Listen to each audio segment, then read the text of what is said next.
परिवार के झगड़ों के कारण ही तलाक के केस आते हैं। एक तलाक का केस हमने फिलहाल देखा जिसमें एक पुरुष की मौत हुई और फिर उसके बाद तमाम ऐसी बातें आई कि क्या पुरुषों को कानून ने अधर में छोड़ दिया है, उनके लिए वाकई कोई कानून नहीं है, और आपको क्या ज़रूरत महसूस होती है? आपके पास तो केसेस आते ही रहते होंगे, कहाँ आपको कमी लगती है? देखिए, पहला तो ये है कि मीडिएशन जो है ना, वही एक रास्ता है और कोर्ट्स कर भी रही हैं। वो चाहती हैं कि दोनों पक्ष बैठ जाएं और मीडिएट कर लें, मगर जो कानून है वो ये बात सही है कि एक तरफा है, ये महिलाओं के पक्ष में है। और पति पत्नी के झगड़े में अगर झगड़ा हो रहा है और पत्नी झूठ बोलने पे आ जाए तो बहुत नुकसान आपका कर सकती है। और कई बार ये आरोप सच भी होते हैं, कई बार सच में जाती हो रही होती है, लेकिन जो ज़्यादातर केसेज हैं, मैंने अभी कहीं पे बोला भी कि 80% जो मामले हैं ये झूठे होते हैं। आप उसमें क्रिएट करते हो, कहानी बनाते हो, उसमें आप वकील ही बोलता है कि सब लिख दिया, अननेचुरल सेक्स भी लिख दो उसके अंदर, ये कर दिया आपने, थोड़ा डोमेस्टिक वायलेंस भी लिख दो, तो ये सारे सेक्शंस डालते हैं, डॉरी डिमांड भी डाल दो, कई चीज़ें डालते हैं। ताना दिया, सास ने ये बोला, टेलीफोन से न्यूजीलैंड से किसी आदमी ने बोला, जो आदमी इंडिया आया ही नहीं, आपके शादी के दिन आया था और अब आपकी FIR होने के बाद वो पहली बार कोर्ट में आ रहा है, उसके ऊपर भी चार्ज लगा दिया आपने हैरेसमेंट का और डोमेस्टिक वायलेंस का, तो ये लग जाता है। और कई बार झगड़े ऐसे बढ़ जाते हैं, कई बार हम लोग मीडिएशन करते हैं, मैं तो मीडिएशन का बड़ा पक्षधर हूँ, और हमने 250 अपने सुप्रीम कोर्ट के मीडिएटर्स बनाए भी इसी बात के लिए कि सब एक बार रहें, उनको भी अवसर मिलेगा और समाज को भी फ़ायदा होगा। जब ये मीडिएटर्स जाते हैं, बात करते हैं, तो बहुत से टाइम पे ऐसा होता है कि वकील उनके इशारा कर देते हैं कि भाई डील नहीं करनी है, सेटलमेंट नहीं करना है, आगे देख लेंगे।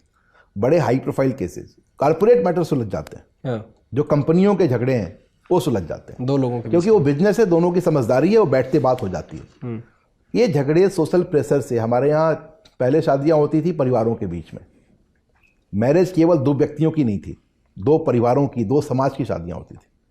अब क्या हो गया, मैरिज बहुत इंडिविजुअल अफेयर हो गया। आपकी बहन ने बोला वो भी बुरी बात है, आपकी मदर ने बोला ये भी बुरी बात है, और साथ रहते हैं और भी बुरी बात है।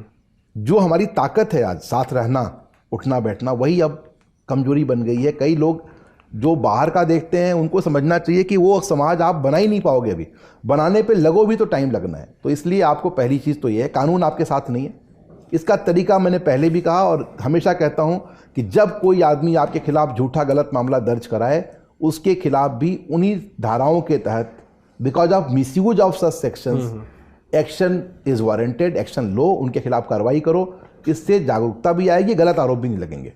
और आपके पास कोई सबूत नहीं है मगर आप झूठी FIR लिखा देते हो। एक केस मैं आपको बताऊं, बड़ा इंटरेस्टिंग सा केस है।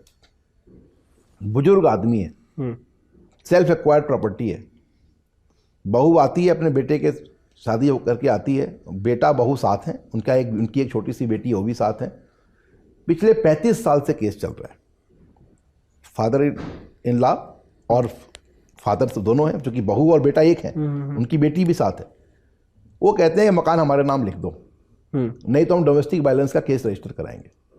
तो किसके खिलाफ करेंगे? ससुर के खिलाफ? ससुर के खिलाफ और सास के खिलाफ, क्योंकि बेटा और बहू दोनों साथ हैं। अच्छा, आपने इस तरह की कहानी नहीं सुनी होगी, ये भी एक कहानी है। और बेटी भी साथ है। वो केस करते करते सुप्रीम कोर्ट में आ गया। उसमें वो लड़की की एज लिखी थी कि भाई सी इज ए माइनर, ये वो जो ग्रैंड डॉटर थी। तो मैंने देखा, मैंने कहा ये तो 12-13 साल पुराना केस है, तो माइनर कहाँ से रह गई होगी, पता करो एज क्या है। देन दे इन्फॉर्म किया वो 29 साल की है और वो पायलट है, और रहने का वो जो हाउस एक्सपेंसेज है वो भी क्लेम करती है एयर इंडिया से। कोर्ट ने फाइनली इनिशियली ये ऑर्डर पास किया कि मैट्रिमोनियल होम में केवल बहू को प्रोटेक्शन है, उसको निकाल नहीं सकते, लेकिन बेटा और ग्रैंड चिल्ड्रन को नहीं है, वो बाहर निकले, तो दो बाहर निकल गए। फिर फाइनली जजमेंट आया, उसको भी बाहर निकाला। लेकिन मुसीबत यह है कि कानून इस तरह का है कि आप चाहे, और आपने सास ससुर को तंग किया, उस तंग करने के बीच में ससुर की डेथ हुई 92 साल की उम्र में, 30 साल से 35 साल से केस चल रहा है, तो क्या प्रोटेक्शन है? इस तरह का मिसयूज की पॉसिबिलिटी है, इस पर भी ध्यान रखना चाहिए। ये जो स्पेशल एक्ट्स हैं, और जो मुसीबत एक और है, जो प्रूव करना है आपको ये केस, जैसे सिविल मैटर्स में प्रिपॉन्डरेंस ऑफ प्रोबेबिलिटी पे डिसाइड होता है कि जिसकी ज़्यादा बैलेंस है उधर डिसाइड हो जाएगा case.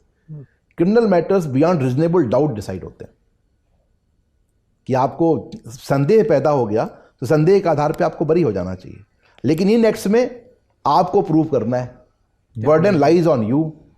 When burden lies on the accuse person it's really difficult to prove it. ये मुसीबत है। तो इसको थोड़ा रिफॉर्म करना पड़ेगा, ठीक करना पड़ेगा, लेकिन कुछ ना कुछ तरीका जरूर निकालना पड़ेगा, वरना क्या हो रहा है ना, दुनिया भर की ये बाढ़ आ गई इन तरह के केसेस की, और उसको ठीक करना बहुत जरूरी है, वरना सोशल फैब्रिक को तोड़ देगा। जो समाज में जो प्यार है ना, जो अपनापन है, उसको तोड़ देगा। अब बहुत से लोग तो कहते हैं एक शादी हो गई दोबारा करने से डरते हैं कि अब करनी नहीं है दूसरी, और जिनकी नहीं हुई है उनसे पूछिए, बोलते हैं मैं खुश तो हूँ, बगल वाले को देखो क्या हालत है उसकी।